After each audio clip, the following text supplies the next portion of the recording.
Ma passion pour l'architecture, disons que ça a débuté depuis le bas âge quand j'étais petit. J'aimais le dessin, je faisais la peinture. Du Fernand Tiendré-Béraud, l'architecte des gratte-ciel en Afrique. En train de concevoir un prototype de gratte-ciel adapté aux réalités africaines, que ce soit comme des trucs qui me dit, à part la chimie, je ne me voyais vraiment pas en train de faire autre chose. Donc le métier d'architecte ne se résume pas à juste sa casquette de concepteur. Il y a bien d'autres casquettes, comme la chimie. Tu as parlé du monde professionnel. Comment se passe le monde professionnel quand on gagne le diplôme d'architecture? Comment ça se passe, l'intégration dans le monde professionnel? Et d'après ton expérience, est-ce que c'est ce à quoi tu t'attends? Tout projet que tu vas avoir, ne pas le minimiser. Tu te mets à fond, tu le fais bien. À travers ce projet, tu risques d'avoir encore d'autres projets. Donc, tu as parlé d'argent. C'est tombé sur ma dernière question. Je voulais te demander, en fait, en tant que jeune architecte, en tant qu'architecte, est-ce qu'on est riche? Comment se passe la monétisation? Je voulais donner un conseil à un jeune étudiant qui vient de débuter l'architecture. Quel serait le conseil que tu donnerais?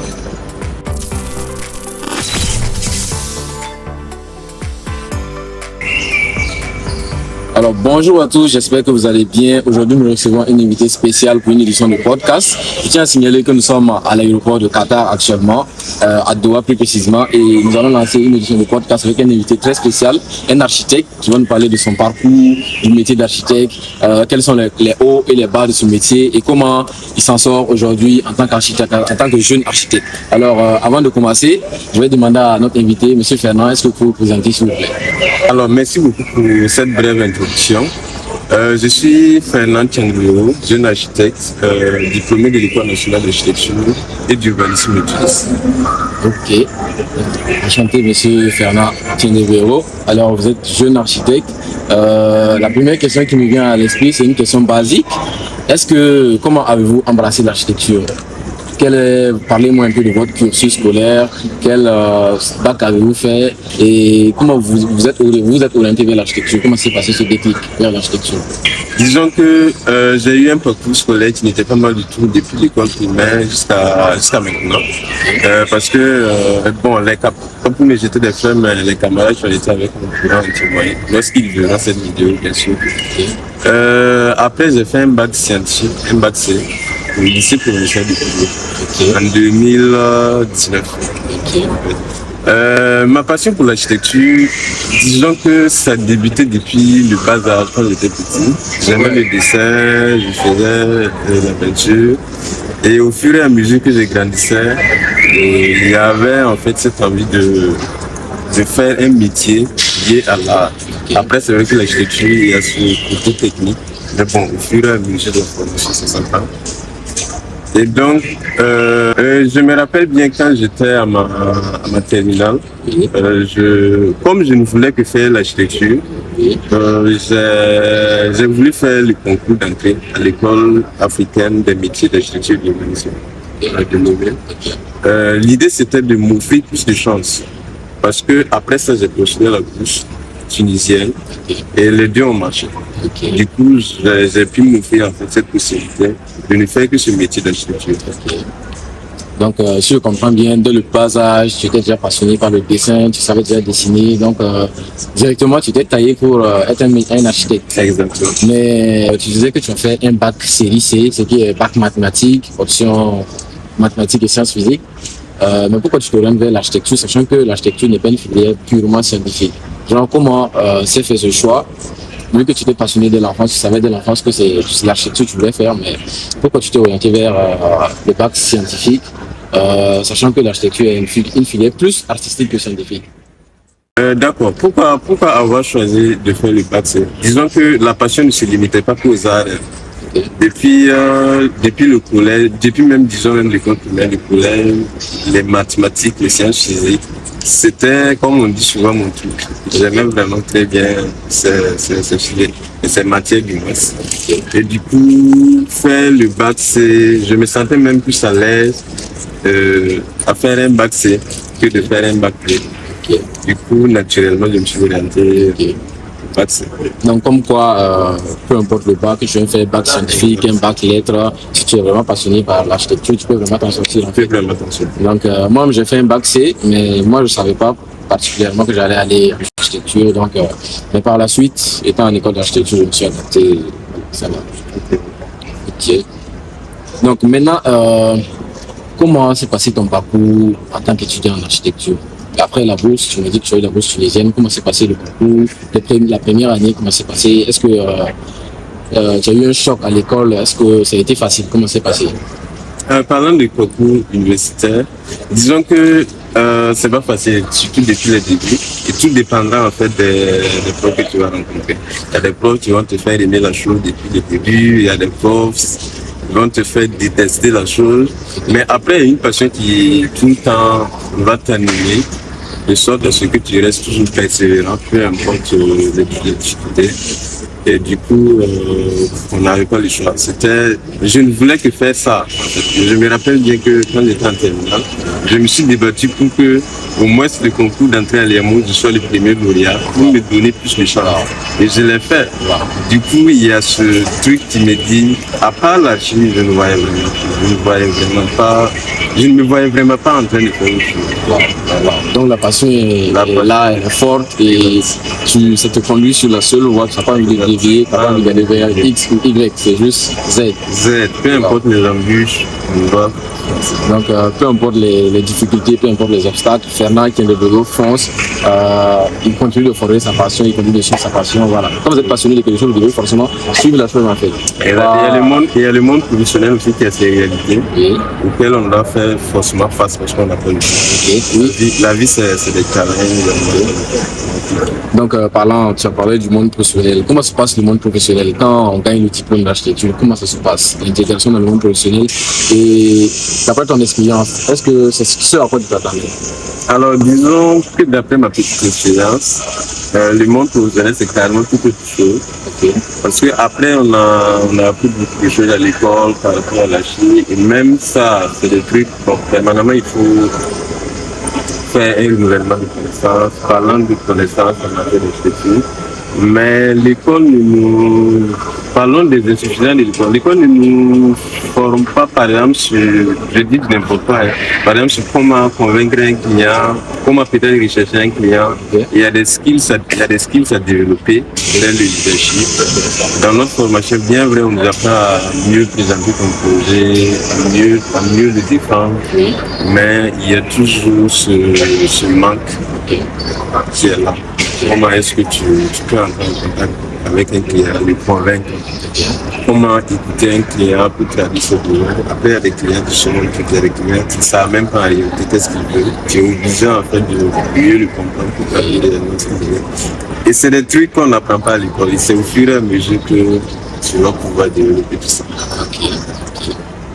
Donc le monde pro c'est pas vraiment facile, il faut à la fois développer du leadership, des capacités de faire du marketing, des capacités de communication pour pouvoir comprendre à la fois ce que le client veut et à la fois aussi comment se comporter en entreprise. Et j'ai oublié de signaler que tu es co-gérant de GTIAM, un grand cabinet d'architecture au Burkina Faso.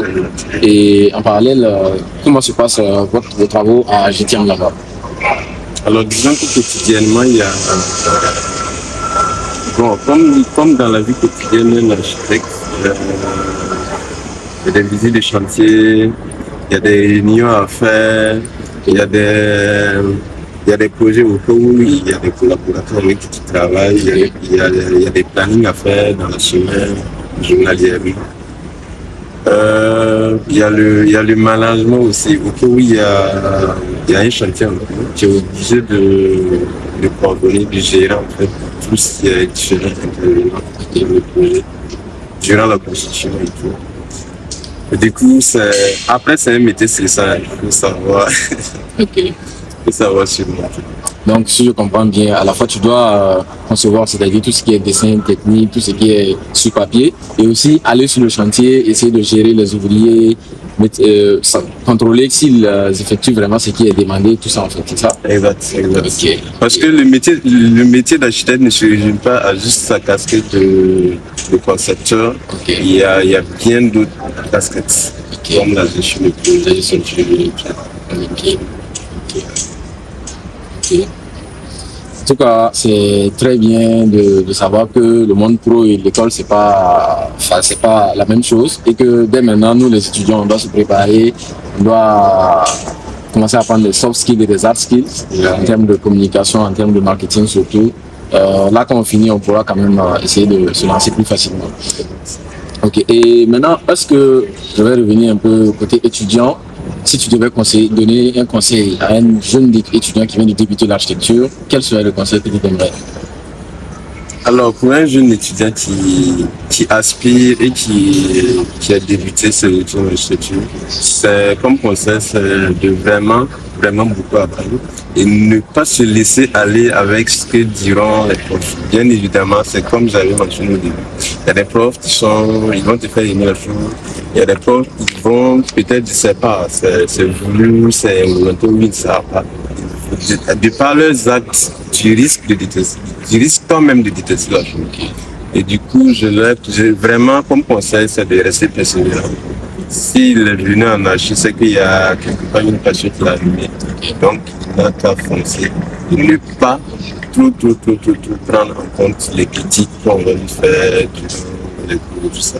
Et autre chose, actuellement, on est à l'aide de l'IA. Il y a des profs qui sont tellement sceptiques à l'idée d'utiliser l'IA dans le projet. Personnellement, moi, je conseille à ces jeunes-là d'être déjà même commencer à comment est-ce que peut utiliser l'IA dans leur conception. Parce qu'après, c'est un outil, on ne peut pas s'en passer. Et vraiment apprendre et apprendre. Et ne pas négliger l'IA, peu importe. C'est vrai, les profs sont comme ça, sceptiques, mais utilisons l'IA. Et même pour les architectes qui sont déjà dans le même professionnel, je les conseille de ne pas se passer l'IA. Ok. Parce que c'est la vie. Okay. On a dit que, comme quelqu'un le disait un jour, si tu sais pas utiliser l'intelligence artificielle aujourd'hui, c'est l'intelligence artificielle qui va te remplacer. Exact. Ok, donc tous les jeunes étudiants en architecture ou même les professionnels en architecture devraient vous intéresser à l'intelligence artificielle en notre domaine. Chercher à comprendre comment ça fonctionne, comment on peut utiliser cet outil dans notre domaine et comment on peut innover avec ça. Exact. Donc si je rebondis un peu sur le conseil que donne aux jeunes étudiants, aux jeunes architectes, c'est que il faut pas prendre les critiques des profs à cœur. Il faut essayer d'aller au-delà de ces critiques parce que c'est qu'un prof vraiment, il vous jette au talon, ils écrasent tous vos projets, ils négligent tout, ils banalisent tout. Et il faut vraiment se garder son moral au top et essayer d'aller de l'avant, toujours persévérer, ne pas se décourager, ne pas se laisser démoraliser. Ok. Et avec l'intelligence artificielle aussi, je sais pas, est-ce que tu as quelques intelligences artificielles que tu pourras nous suggérer? Juste de façon grosso modo comme ça. Je pense que les jeunes sont cultivés à l'idée de l'intelligence artificielle. Il y a ChatGPT qui est couramment utilisé. Il y a ChatGPT qui est couramment utilisé. Il y a Midjourney, il y a DALL-E aussi. Je pense que c'est Gemini qui est devenu ChatGPT. Il y a bien d'autres intelligences artificielles. En fonction de qu'est-ce que tu veux, il y a beaucoup. On ne peut pas finir d'en citer, mais il y a beaucoup d'intelligences artificielles. En fonction de qu'est-ce que tu veux réellement faire, tu pourras servir. Donc, en termes de compétences, il ne faut pas négliger les logiciels, mais il faut aussi s'intéresser. Il ne faut pas négliger le dessin, mais il faut aussi s'intéresser à l'intelligence artificielle. Je pense qu'aujourd'hui même, il y a quelques intelligences artificielles qui sont intégrées au logiciel d'architecture, qui permettent d'accélérer le travail, d'avoir des rendus plus beaux rapidement fait. Ok. Donc, la prochaine question que je vais te poser, c'est un peu plus personnel. En tant qu'architecte, où est-ce que tu te vois dans 10 ans? Où est-ce que tu te vois avec ton cabinet, ton entreprise? Quel genre de projet te vois-tu avoir accompli dans 10 ans? S'il n'y a pas de contrainte de budget, quel genre de projet tu te vois accomplir? Ok, disons que dans les 10 prochaines années, je me vois être une référence à l'échelle nationale du Burkina, de l'Afrique et en général à l'échelle mondiale, pourquoi pas, parce que j'y crois. Et je pense qu'avec la persévérance, on va le faire. Voilà. Et par rapport au type de projet que j'aimerais réellement faire, Et sans contrainte de budget, c'est vrai que tout projet, ça nécessite tellement beaucoup d'investissement financier. Après, en termes de projet, moi je me vois, quand tu m'as posé la question, directement je me vois en train de concevoir un prototype de gratte-ciel adapté aux réalités africaines, que ce soit contextuel, identitaire et culturel. Surtout qu'actuellement, la majorité des villes africaines souffrent de congestion urbaine parce qu'il y a trop d'étalement urbain. Et du coup, c'est vraiment un rêve. Et j'espère qu'un jour, on va le faire. Inch'Allah. Inch'Allah. Qui croit pourra, qui veut peut. Exact. Ok. En tout cas, tu viens de noter un gros point, l'étalement urbain dans nos pays africains, au Burkina Faso. Et tu as parlé de gratte-ciel. Je pense que personnellement, j'ai déjà vu tes projets de gratte-ciel. Est-ce que tu peux nous parler un peu d'un de tes projets de gratte-ciel que tu as réalisé, que tu as conçu et quelle est la vision derrière, quelle est l'approche derrière en fait? Disons que mon tout premier gratte-ciel, je l'ai fait pendant mon stage à Salle d'architecture. Ok. Je pense qu'il y a 2 ou 3 ans de cela, si je ne me trompe pas. Et l'idée derrière, c'était de justement faire face à la condition urbaine dont je parlais, parce qu'il y avait tout d'étalement. Comment est-ce que la ville pouvait s'exporter du coup, dans ce gratte-ciel, le programme fonctionnel est fait de sorte qu'il y ait des logements, des espaces de loisirs, des espaces de travail, des bureaux, donc tout à la verticale. Question de... Je pense que même au rez-de-chaussée, on avait dégagé pour créer un cadre urbain ouvert à tout le monde. Ok. Voilà. Et donc l'idée, c'était de concentrer les fonctions nécessaires sur un seul bâtiment à la verticale pour réellement permettre aux résidents de vraiment bénéficier. Pour ne pas forcément avoir à le descendre, à aller carrément ailleurs pour chercher d'autres choses. Donc, c'était également de traduire quelque chose qui reflèterait en fait l'africanisme. Donc on peut dire Fernand Chiendebero, l'architecte de gratte-ciel en Afrique. Inch'Allah, Ok, Inch'Allah. ok. Il reste juste à concrétiser et j'espère qu'un jour, on va le faire. D'accord. Pour ceux qui nous suivent, je mettrai en fait ensuite les photos de son gratte-ciel sur la vidéo pour que vous puissiez voir un peu ses projets. Je mettrai même peut-être un lien de son portfolio pour que vous voyez tous les projets qu'il réalise. C'est vraiment un architecte top. Et comme il a dit, avec la passion, avec la volonté, on arrive à ses fins, on arrive à ses objectifs. Donc vraiment, je te souhaite bon vent.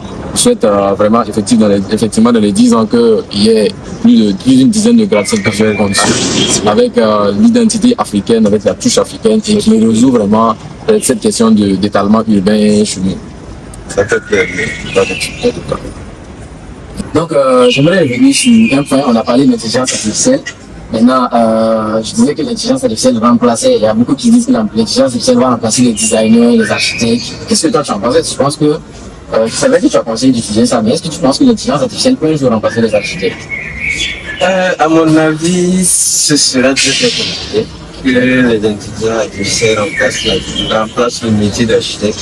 Parce que le métier d'architecte ne se limite pas à juste la conception non, à juste faire des beaux rendus sur un papier. Ça va au-delà. Parce que je prends un exemple. Quand on veut faire une conception, il y a des visites de terrain à faire et tout ça. Et il y a des terrains qui sont tellement complexes. Par exemple, je prends le cas de terrain asphalté.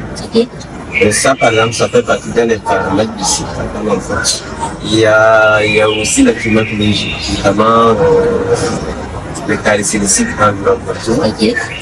Tout ça, c'est à prendre en compte. Et je pense pas que l'IA pourrait en fait intégrer ça de façon naturelle quand tu lui demandes de concevoir un projet. Il y a aussi les discussions avec les clients. L'IA ne peut pas capter en fait ce besoin du client pour le transformer à du moins de concrétiser dans le. Et parlant de relief, par exemple, un bon architecte, par exemple, sur un projet ou sur un site où il y a un relief, réfléchira en fait à comment exploiter ce potentiel naturel. Parlant de tout ce qui est vu, l'IA, c'est pas sûr que l'IA va prendre en compte tout cela. Parce que c'est des trucs qui sont réellement ancrés dans le côté humain en fait de l'architecte et à sa sensibilité. Et du coup, ça va être peut-être l'IA, le métier d'architecte. À côté de ça, je pense que l'IA, c'est plus un outil à utiliser. Et par exemple, il y a de ces tâches, s'il y a la possibilité d'utiliser l'IA pour faciliter certaines tâches, oui, je l'utilise. Mais réellement, l'IA a remplacé le métier d'architecte. Tout ce qui est métier de créativité, ça risque, en particulier l'architecture, ça risque d'être très très. Et donc, pour toi, c'est difficile, quasi presque impossible que l'IA remplace les architectes en fait, parce que il y a le côté humain de l'architecte qui est là, il y a le côté sensible de l'architecte qui est là, il y a le côté analyse aussi de l'architecte qui est là en fait, parce que quand un architecte vient sur une site, il peut directement être inspiré simplement juste par la courbe du site ou par juste un truc sur le voisinage. C'est des trucs que l'architecte est déjà satisfait de la part. Ou bien, comme tu l'as dit aussi, le discours du client, le client peut dire je veux ça. Et en tant que public, tu arrives à ressentir ce besoin et tu sais comment agencer tes espaces pour que ce soit fonctionnel. Okay.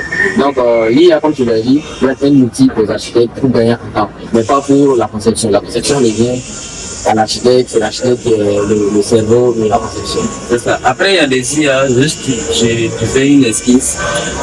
Tu peux s'inspirer en fait de l'esquisse pour te générer un truc. Et après, tu peux peut-être trouver que l'idée de projet que l'IA t'a suggéré n'est pas mal. Mais il faudra en fait finir parce que tu prends le projet, même à l'échelle, même par exemple de la chambre, il y a tout ce qui est ventilation, à prendre en compte, comment est-ce que tu peux disposer de temps pour le confort même de l'usager. Je le prends même à l'échelle même à une très petite échelle. Je vais toujours même sur une portion du projet. L'IA n'est pas humaine. Oui. Elle n'est pas humaine. Et c'est très très compliqué pour cette échelle-là.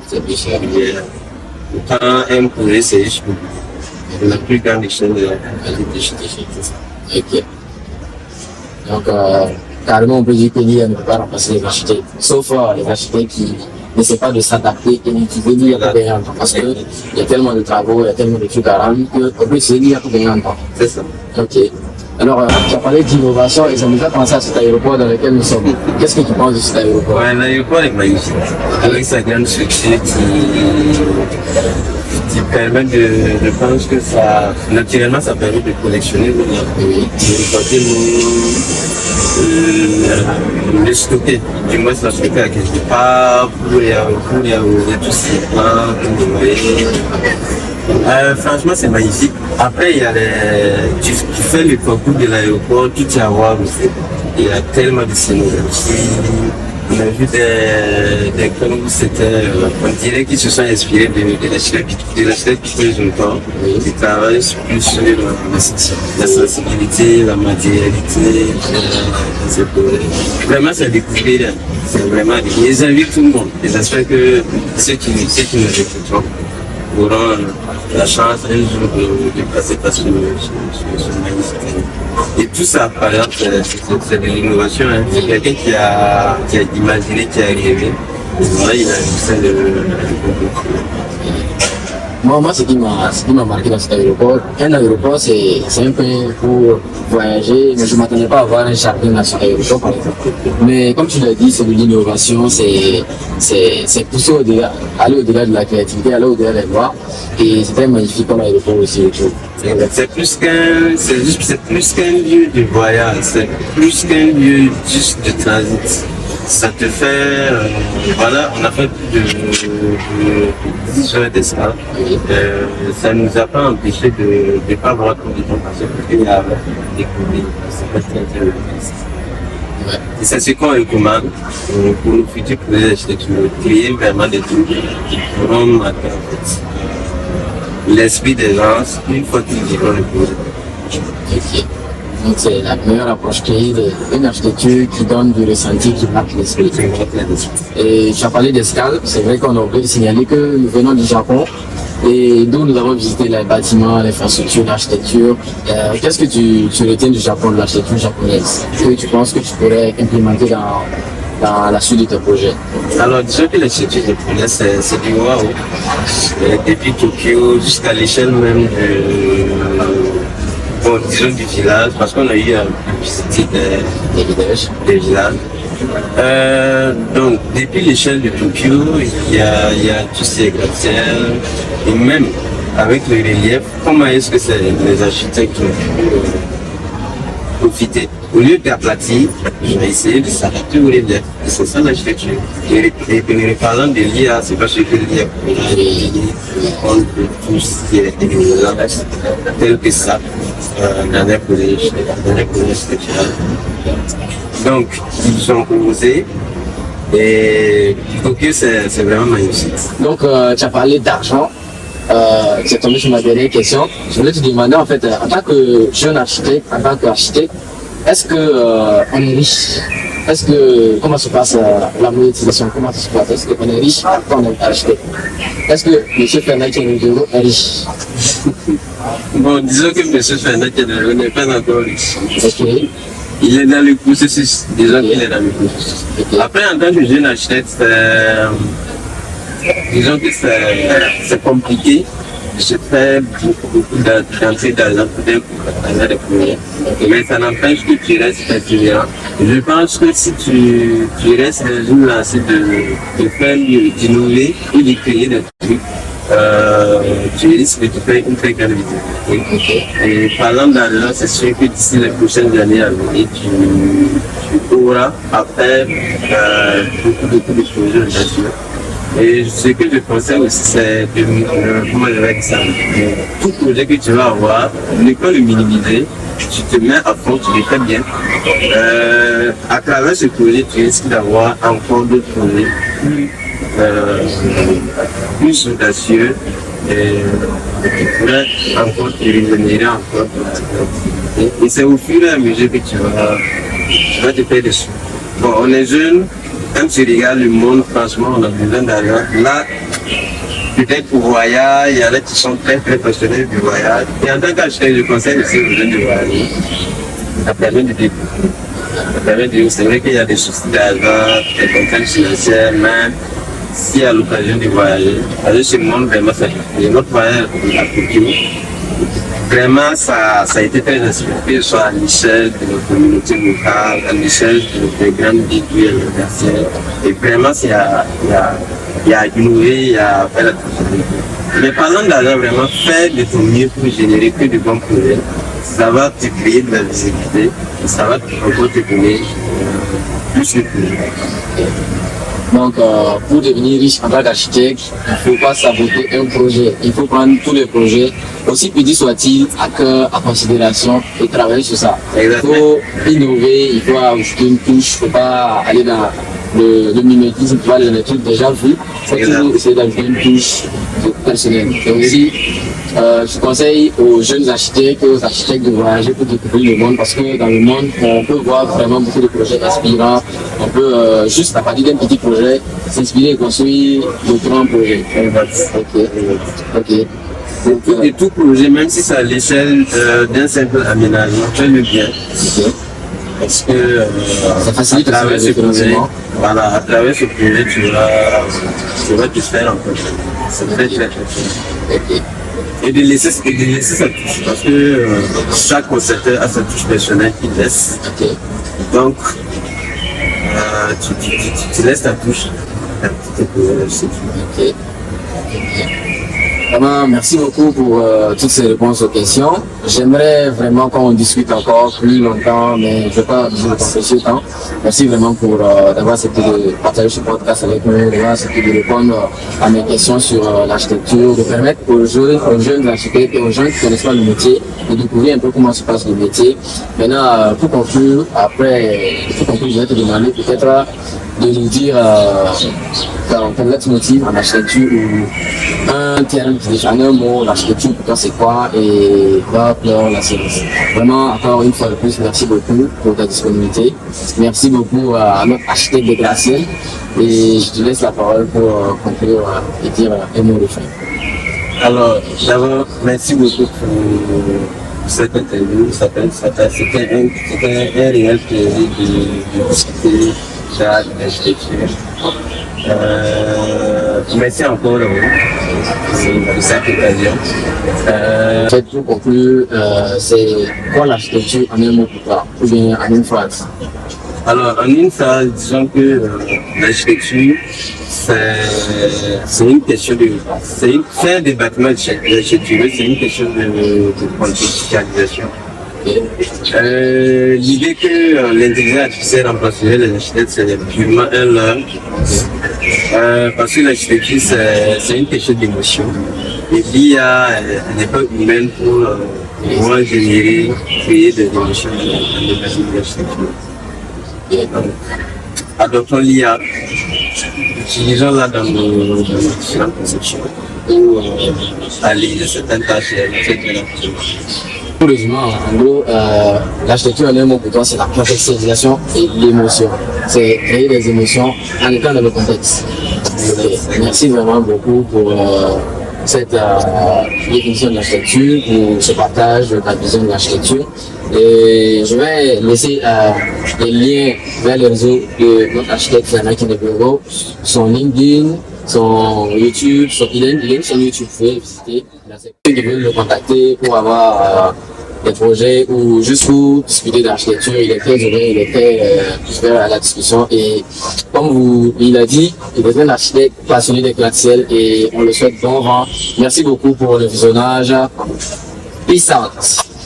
Merci beaucoup.